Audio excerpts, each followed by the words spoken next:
Hello everyone, welcome to SV Union High School and Junior College. Our subject today is Geography Standard 6th. We are going to continue with chapter number 9, Energy Resources. This is our part 2, children. So let us continue with our lesson. In our last part, we saw, children, that energy resources can be classified in many ways, such as conventional, non conventional, biotic, abiotic, renewable, non renewable, substance based, process based, etc. And we also saw the chart showing the characteristics of energy resources through their classification.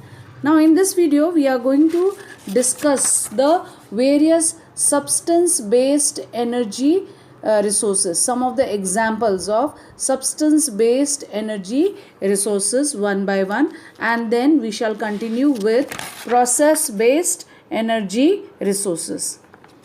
So first we are going to begin with wood. So even today, if we go towards the villages, you will see that wood is the main source of energy over there. Wood is still used in villages to cook food, to heat water for bathing, or for various other purposes, to burn fire. It is being used today. So wood is one of the main energy resources, which is one of the substance based energy resource. So wood in the villages is used for cooking with the help of earthen stove, which we call as chulhas. The next energy resource that we are going to discuss is the coal. First, let us see how coal is formed. Coal was formed from the remains of plants and animals which got buried deep under the earth due to various climatical or natural disasters. Many years ago, plants and animal remains got buried due to the movements of the earth, and these remains were then decomposed due to the pressure and heat which left behind the element carbon. Thus, coal was formed. Coal formed is of different quality. Some coal is of very good quality and some coal is of little low quality, and it is put to use according to its on the basis of its quality. Low quality coal is used for cooking and coke, and high quality coal is used in industries as well as thermal power stations. The next substance based energy resource that we are going to discuss is the mineral oil and natural gas. Like coal, these were also being produced due to the earth's movement. Mineral oil is found under land surface and also below the ocean floor. In most of the mineral oil wells, natural gas reserves are also found. Mineral oil reserves are very limited, but the oil has very high demand and therefore it is very expensive resource. It is also called as black gold as it is blackish in color and it is expensive.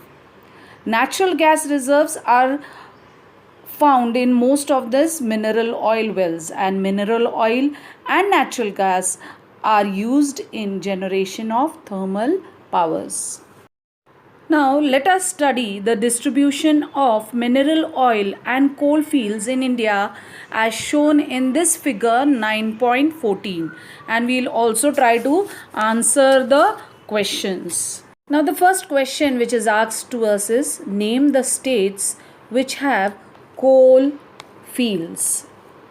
Answer to it is Jammu and Kashmir, Rajasthan, Gujarat, Madhya Pradesh, Maharashtra, Telangana, Chhattisgarh, Odisha, Jharkhand, West Bengal, Tamil Nadu, Sikkim and Uttar Pradesh are the states which have coal fields.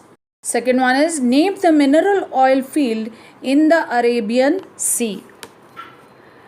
Mumbai High is the mineral oil field in the Arabian Sea.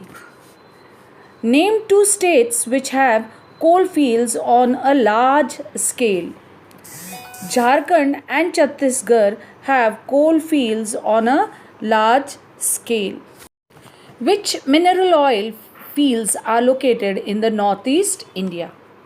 The mineral oil fields located in northeast India are Lakhani, Numati, Naharkatia, Digboi and Mukum. The reserves of which mineral are found in the Godavari basin?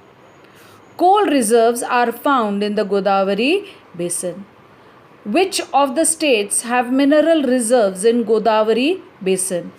Maharashtra, Madhya Pradesh, Telangana and Andhra Pradesh have mineral reserves in the Godavari basin. So we have tried to answer all the questions that are given in the textbook. Let us see the next substance based energy resource, and that is biogas.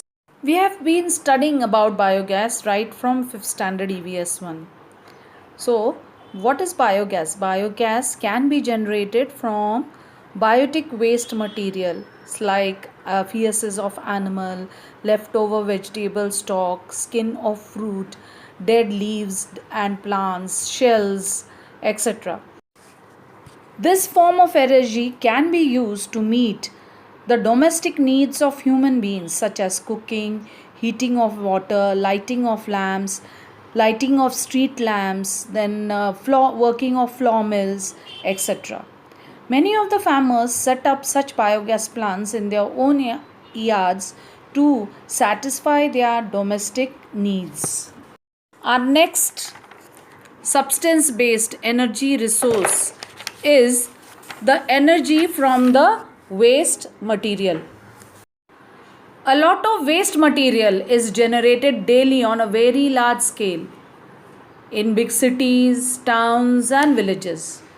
Yes, the waste generated differs from metropolitan cities to towns and villages. This waste consists of many things like plastic, glass pieces, hospital waste, kitchen waste and so on.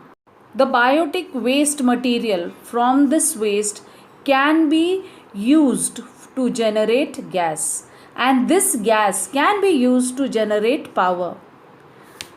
In future, this method of generating energy from biotic waste material can be a big solution to the problem of disposal of waste in big cities. Today, it is a big issue of disposal of waste in big cities and towns. And also, at the same time, the cities can be self-reliant in terms of their power requirements. Energy resources generated from biotic material are called as biofuels because they originate from the remains of dead plants and animals. The next substance based energy resource is atomic energy. Now let us see what is atomic energy. Splitting of the atoms of minerals like uranium and thorium can be used for power generation. In this process, using very small quantities of minerals, energy can be generated on a very large scale. Only a few countries in the world like India, USA, Russia, France, Japan use atomic energy. These were some of the substance-based energy resources that we discussed. Now let us see why do we need to use environmental friendly energy resources. Now there are many energy resources which are environmental friendly, which are renewable and which help in harnessing natural processes.